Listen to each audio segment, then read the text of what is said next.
प्रिय विद्यार्थियों, आज हम अंतर्राष्ट्रीय राजनीति के एक महत्वपूर्ण विषय शीत युद्ध पर चर्चा करेंगे। मुख्य जो मोटी मोटी हेडिंग है इसका अर्थ क्या है, इसके कारण क्या है और अंतर्राष्ट्रीय राजनीति में इस पर क्या प्रभाव पड़ा है।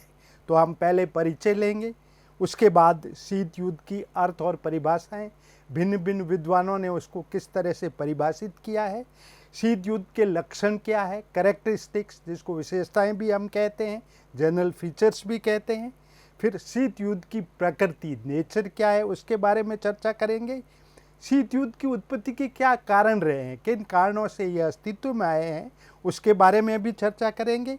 और महत्वपूर्ण बात यह है कि अंतर्राष्ट्रीय राजनीति पर शीत युद्ध का क्या प्रभाव रहा है, इन बिंदुओं पर आज हम चर्चा करेंगे और उसके बाद अपनी बात को मैं कंक्लूड करूंगा।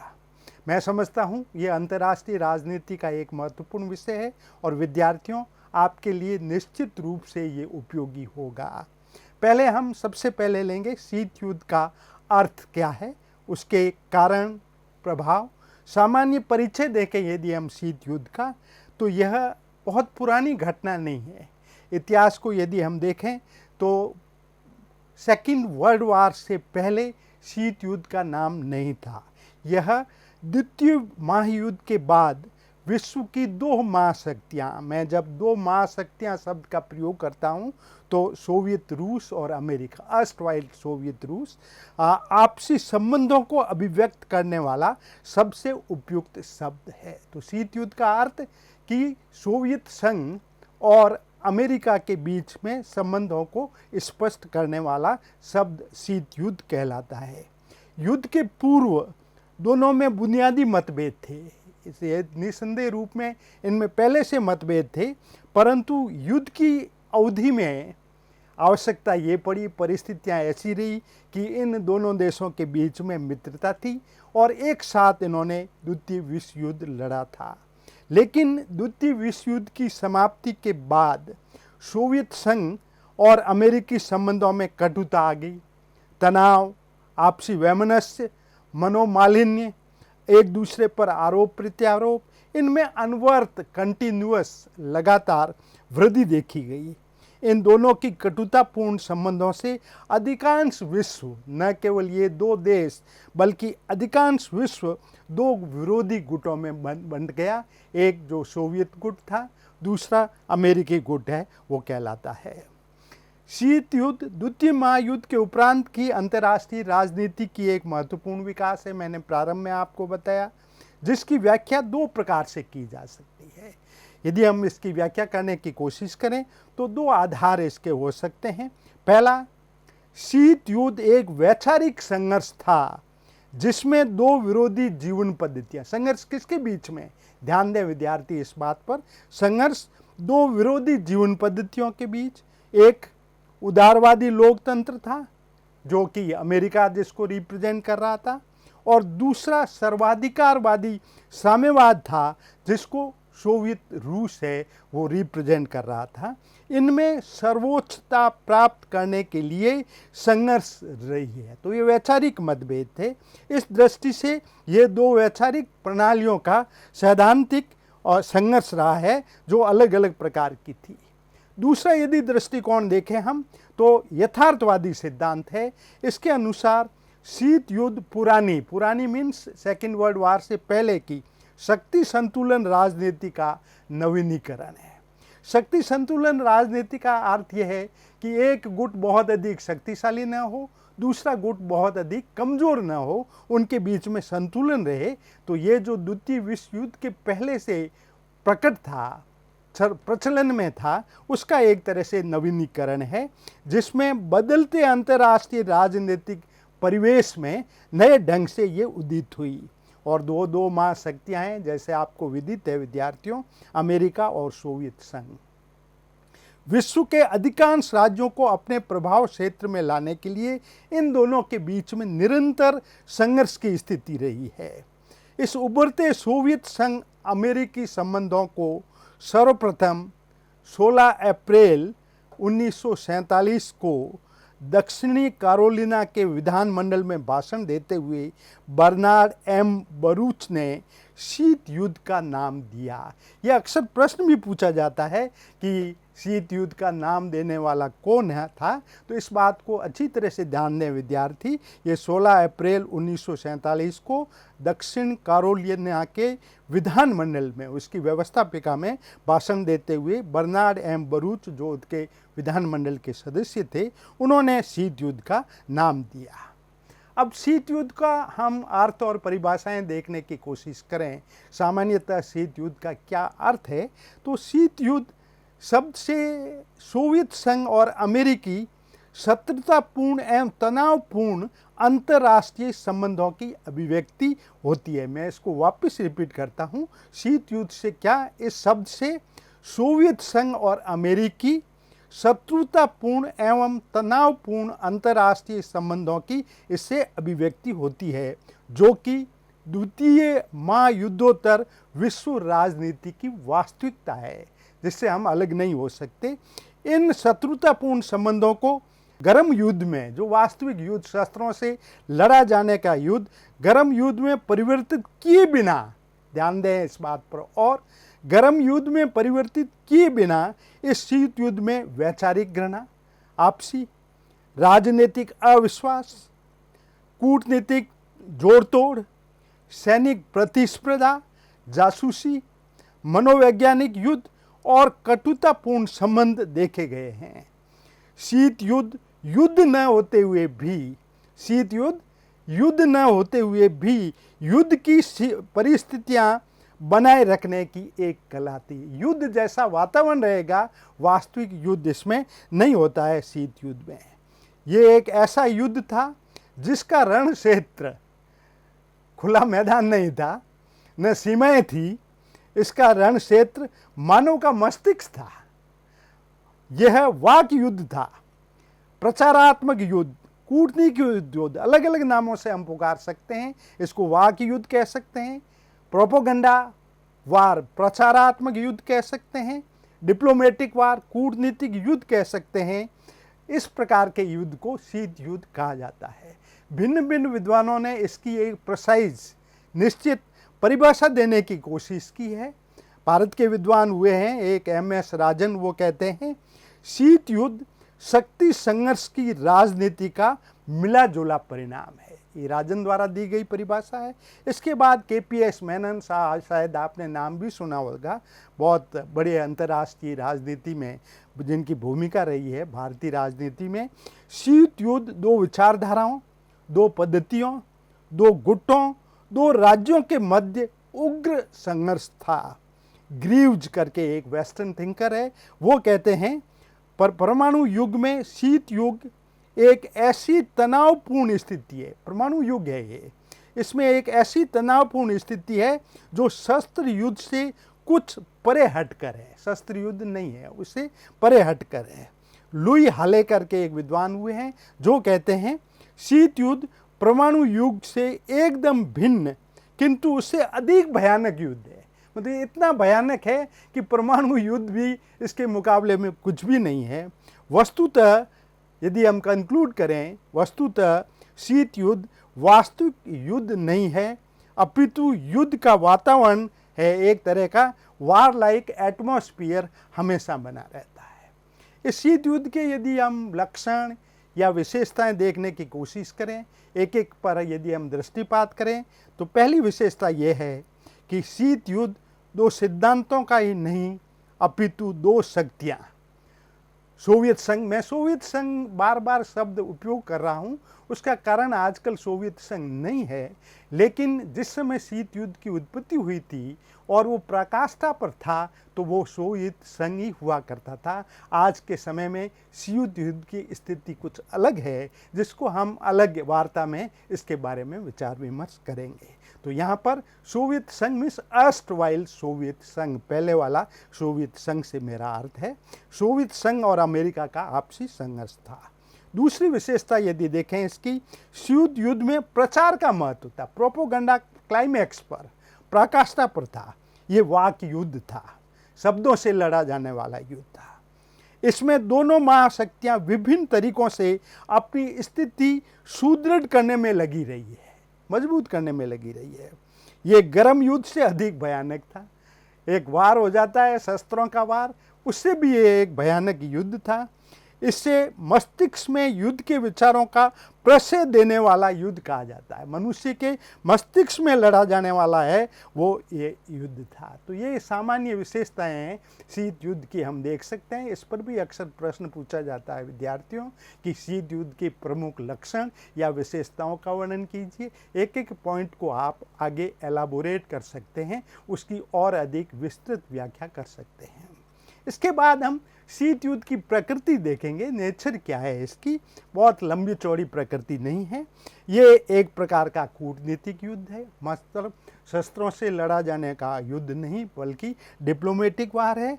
और महत्वपूर्ण रूप में इसका उद्देश्य एक दूसरे को कमज़ोर करने में इस शीत युद्ध का प्रयोग होता है।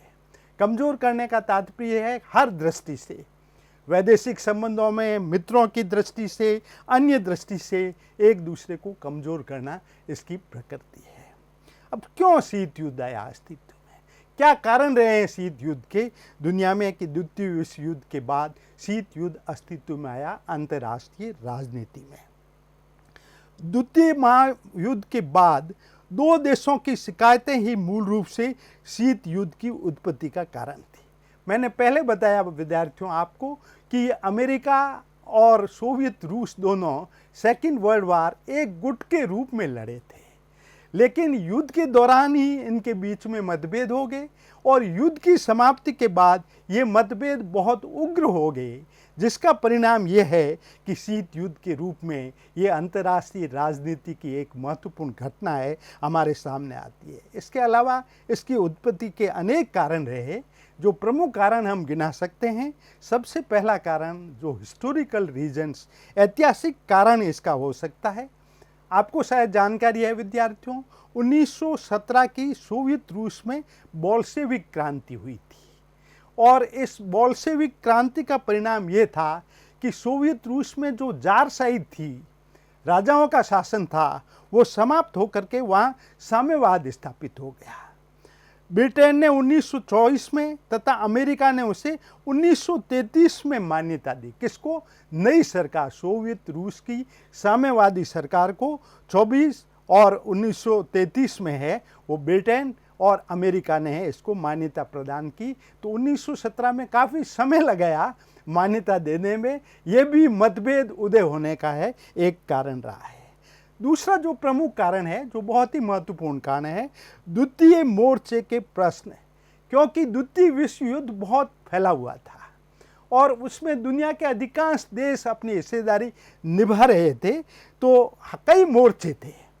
द्वितीय विश्व युद्ध के दौरान रूजवेल्ट जो अमेरिकी राष्ट्रपति हुआ करते थे, चर्चिल जो कि ब्रिटिश प्रधानमंत्री थे, ने यूरोप में दूसरा मोर्चा नहीं खोला। सोवियत रूस चाहता था कि आप भी अटैक करें इस तरफ यूरोप में, लेकिन उन्होंने दूसरा मोर्चा नहीं खोला, जिससे कि सोवियत रूस से एक अलग थलग पड़ गया और युद्ध का पूरा दायित्व है यूरोप में उसके ऊपर है आ गया। इसके अतिरिक्त युद्ध समाप्त होने के बाद उनके उद्देश्यों में अंतर आ गया, जहाँ पर अमेरिका, ब्रिटेन, फ्रांस ये पूंजीवाद का विस्तार करना चाहते थे, प्रचार प्रसार करना चाहते थे, जबकि सोवियत रूस है वो साम्यवाद का प्रचार करना चाहता था। तो इनमें आपसी मतभेद हो गए। इसके अतिरिक्त सोवियत संघ द्वारा याल्टा समझौते की अवहेलना, 1945 में याल्टा सम्मेलन हुआ था और संयुक्त राष्ट्र की स्थापना में आपने पढ़ा होगा विद्यार्थियों, इस याल्टा सम्मेलन का अपने आप में विशेष महत्व है। ये संयुक्त राष्ट्र की स्थापना की दिशा में एक महत्वपूर्ण कदम है। इस याल्टा समझौते में रूजवेल्ट, स्टालिन और चर्चिल मौजूद थे। कुछ समझौते किए 1945 में, जिनका सोवियत संघ ने, हालांकि समझौते का वो पार्ट था, भागीदार था, लेकिन इसकी कई शर्तों की है वो सोवियत संघ ने अवहेलना की, जो कि अमेरिका या ब्रिटेन को पसंद नहीं थी। इसके अलावा अणु बम का आविष्कार हो गया था बहुत पहले से, और आपको जानकारी है द्वितीय विश्व युद्ध के दौरान अणु बम का प्रयोग भी हुआ था हिरोशिमा और नागासाकी में अमेरिका की तरफ से। इस अणु बम के सोवियत रूस से इस अणु बम के आविष्कार के बारे में इसका क्या रहस्य है, क्या साधन चाहिए, अमेरिका ने पूरी तरह से गुप्त रखा सोवियत रूस से। लेकिन यही बात उसको ब्रिटेन को बता दी, पूरी तरह से परिचित रखा ब्रिटेन को। तो सोवियत रूस से इससे भी वैमनस्य था कि जहाँ पर वो अपना जो गुप्त भेद है अणुबम के बारे में वो ब्रिटेन से शेयर कर रहा है, पर सोवियत रूस से शेयर नहीं कर रहा है। इसके अलावा सोवियत संघ द्वारा अमेरिका विरोधी प्रचार अभियान एक तरह से अभियान के रूप में इन्होंने शुरू कर दिया था। युद्ध की समाप्ति से पूर्व ही अमेरिकी नीतियों के विरुद्ध सोवियत समाचार पत्रों में आलोचनात्मक लेख है वो प्रकाशित होने लगे, कई एडिटोरियल आने लगे, कई समाचार आने लगे जो कि अमेरिका को बिल्कुल भी पसंद नहीं थे। इसके अतिरिक्त पश्चिम की सोवियत विरोधी नीति थी और प्रचार अभियान था, जहाँ सोवियत रूस है अमेरिका और इन देशों का प्रतिकार कर रहा था, इनके विरोध में वक्तव्य दे रहा था। तो ये देश भी है वो सोवियत रूस के विरुद्ध है, वो प्रचार कर रहे थे। एक बहुत ही महत्वपूर्ण घटना है जो आपने पढ़ी भी होगी कहीं न कहीं, बर्लिन की नाकेबंदी। बर्लिन पे दोनों आधिपत्य चाहते थे युद्ध के बाद, सोवियत रूस भी चाहता था पूरी तरह से और अमेरिकी गुट, अमेरिका, फ्रांस इत्यादि ये देश भी चाहते थे। तो बर्लिन शहर की जो कि जर्मनी में है वो नाकेबंदी कर दी गई थी और बहुत तनाव हो गया था उनको, और अल्टीमेटली है बर्लिन का विभाजन हुआ, सोवियत पूरे जर्मनी का विभाजन हुआ ईस्ट और वेस्ट जर्मनी के बीच में। और कई वर्षों के पश्चात जो बर्लिन की दीवार खींची गई थी बर्लिन में, शहर में, वो दीवार है ढही और दोनों देश एकीकृत हो गए। लेकिन इसमें भी दोनों के बीच में तनाव या वैमनस्य है वो बहुत अधिक बड़ा है। संयुक्त राष्ट्र की स्थापना हो गई थी और संयुक्त राष्ट्र की स्थापना के बाद जो भी संयुक्त राष्ट्र के सामने विचार विमर्श के लिए कोई विषय लाया जा रहा था, सोवियत रूस बार बार उसके पर विटो का प्रयोग करके उनको कार्य रूप में परिणित करने या किसी भी प्रकार का निर्णय में पहुंचने में बाधा पैदा कर रहा था विटो के रूप में, जो भी अमेरिका इत्यादि को बिल्कुल भी पसंद नहीं था। फिर शक्ति संघर्ष आपस में होना, प्रधानता के लिए संघर्ष, फॉर सुप्रीमेसी, प्रधानता के लिए संघर्ष होना अनिवार्य है, स्वाभाविक है। जब दो बराबर गुट है, वो शक्तिशाली कौन है ये सिद्ध करने की कोशिश करें तो उनमें संघर्ष होना स्वाभाविक है। तो विश्व पर प्रभुत्व स्थापित करने के लिए सोवियत संघ और अमेरिका के बीच में आपसी प्रतिस्पर्धा थी, आपसी संघर्ष था और हितों का संघर्ष। अंतर्राष्ट्रीय राजनीति का एक महत्वपूर्ण पहलू है कि हित संघर्ष पहले, देश का हित।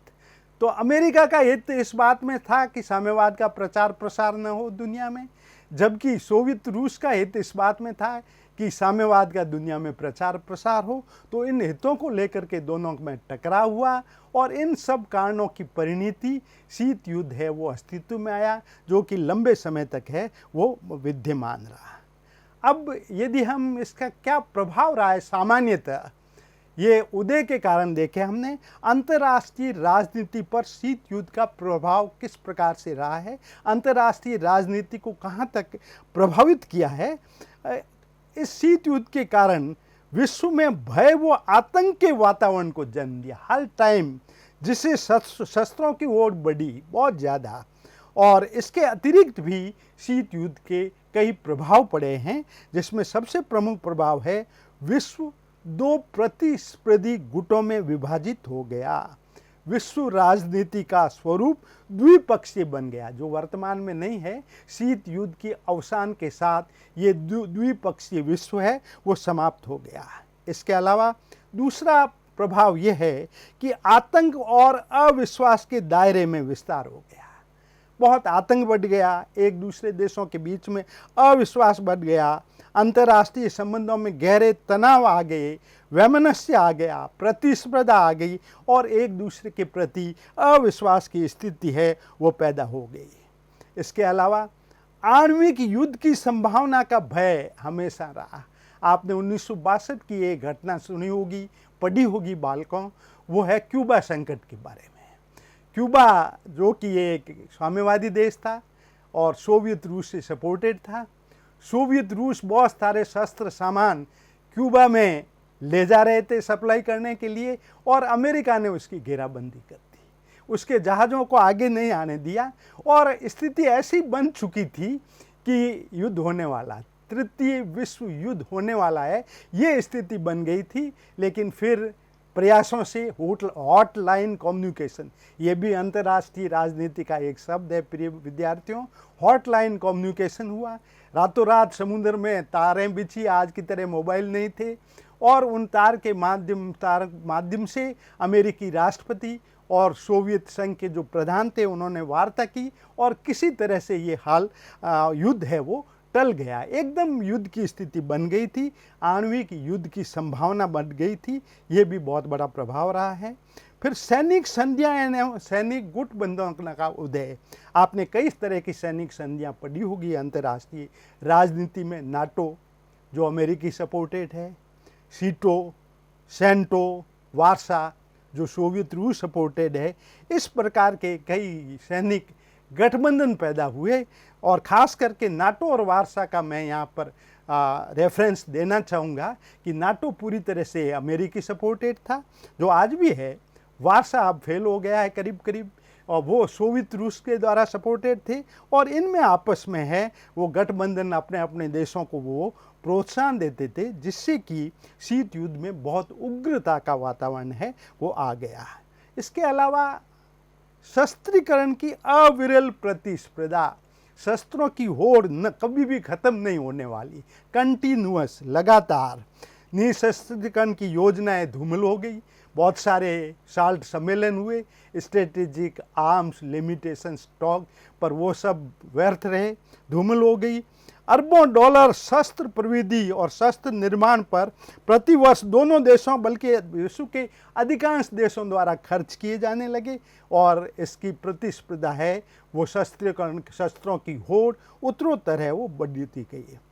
अंतर्राष्ट्रीय राजनीति में सैनिक दृष्टिकोण का पोषण दूसरे नहीं, आर्थिक दृष्टिकोण नहीं, सांस्कृतिक दृष्टिकोण नहीं, ये सब सेकेंडरी रह गए, और प्रारंभिक कौन सा हो गया, सैनिक दृष्टिकोण है वो प्रारंभ हो गया है। इसके अलावा बहुत महत्वपूर्ण प्रभाव है इसका, संयुक्त राष्ट्र संघ को पंगु बना दिया।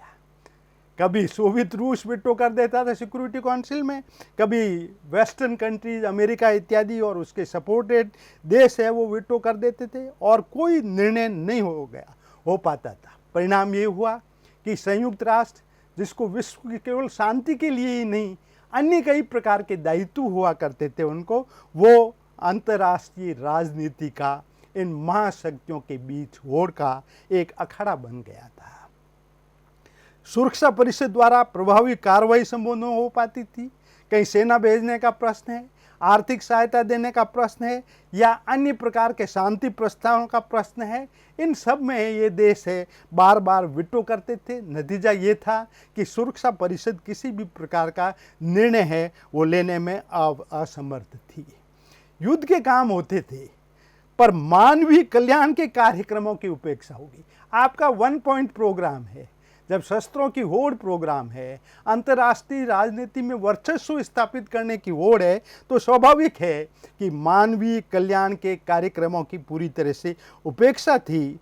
विश्व राजनीति सुरक्षा की समस्या तक ही सीमित थी कि एक दूसरे पर हमला न हो और रह गई थी, तथा मानव कल्याण कार्यों का स्वरूप है अत्यधिक गौण हो गया था, जो भी संयुक्त राष्ट्र का एक है वो महत्वपूर्ण कार्य था।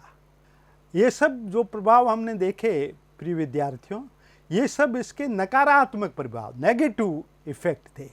ये मतलब नहीं है कि केवल शीत युद्ध के नकारात्मक प्रभाव भी पड़े हैं, इसके पॉजिटिव इफेक्ट, सकारात्मक प्रभाव भी हमें दिखाई देते हैं।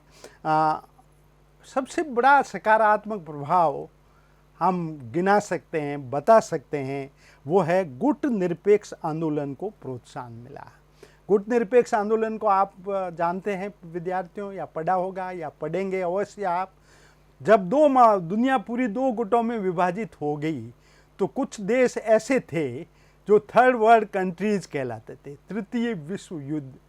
इन सब ने मिलकर के ये तय किया कि न तो हम सोवियत रूस के गुट में सम्मिलित होंगे, न अमेरिकी गुट में सम्मिलित होंगे, बल्कि अपना एक अलग तीसरा गुट लेकर रखेंगे, जिसको कि गुट निरपेक्ष आंदोलन कहा जाता है।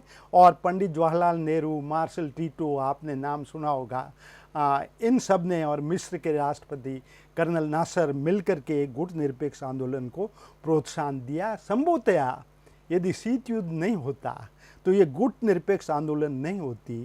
तीसरी दुनिया का एक महत्वपूर्ण जो संगठन है, जो कि उपनिवेशवाद से सही मायनों में मुक्ति उनका उद्देश्य था और कई देश मुक्त भी हो गए, तो सकारात्मक प्रभाव सबसे महत्वपूर्ण हम ये गिना सकते हैं कि इससे गुट निरपेक्ष आंदोलन का उदय हुआ। और आज भी गुट निरपेक्ष आंदोलन की अपनी एक प्रासंगिकता है। आज भी वो विश्व में अपनी प्रभावी भूमिका अंतर्राष्ट्रीय राजनीति में निर्वाह कर रहा है। और संयुक्त राष्ट्र इत्यादि संगठन है जिसमें कि नंबर गेम्स होता है सब, उसमें इस गुट निरपेक्ष देशों की है एक महत्वपूर्ण भूमिका है। इसके अलावा दूसरा सकारात्मक प्रभाव ये रहा है शांतिपूर्ण सह अस्तित्व को प्रोत्साहन। ये क्या है? लिव एंड लेट लिव, आपने सुना, जियो और जीने दो। इसको शांतिपूर्ण सह अस्तित्व कहा जाता है। हम अपने अंतर्राष्ट्रीय विवादों का हल युद्ध के माध्यम से नहीं करेंगे, शांतिपूर्ण तरीकों से करेंगे। तो दुनिया में जो शांतिपूर्ण सह अस्तित्व का सिद्धांत आया है, खास करके विदेश नीति में, उसका बहुत बड़ा श्रेय इस शीत युद्ध को जाता है। इसके अलावा तकनीकी और प्राविधिक उन्नति हुई। शस्त्रों के होड़ ने, हालांकि आणविक अस्त्र शस्त्रों का विकास हुआ, पर केवल शस्त्रों की होड़ आणविक तक या आणविक शस्त्रों तक की सीमित नहीं रही, बल्कि अन्य जो कल्याणकारी योजनाएं हैं उसमें भी आणविक शस्त्र का निर्माण होने लगा, उनका उपयोग किया जाने लगा, उनकी बहुत सारी उन्नति हुई। और हम देखते हैं कि कई सरकार ऊर्जा योजनाएं जो आणविक पर आधारित है, उनका विकास भी इस शीत युद्ध के कारण हुआ। फिर यथार्थवाद का आविर्भाव, कोई आदर्शवादी नहीं, कल्पनावादी नहीं, बल्कि यथार्थवादी राजनीति का उदय हुआ। कौन सा देश किस तरह से कहाँ जाता है, किस तरह से क्या कार्य करता है, वास्तव में यथार्थ में वो कैसा है, आदर्श की बात नहीं। मेरा हर एक देश का अपना विदेश नीति का क्या उद्देश्य है, जो यथार्थ पर आधारित होना चाहिए। और शीत युद्ध के कारण इस यथार्थवादी राजनीति, आदर्शवादी राजनीति के स्थान पर इसका उदय हुआ। फिर शक्ति संतुलन की स्थापना हुई।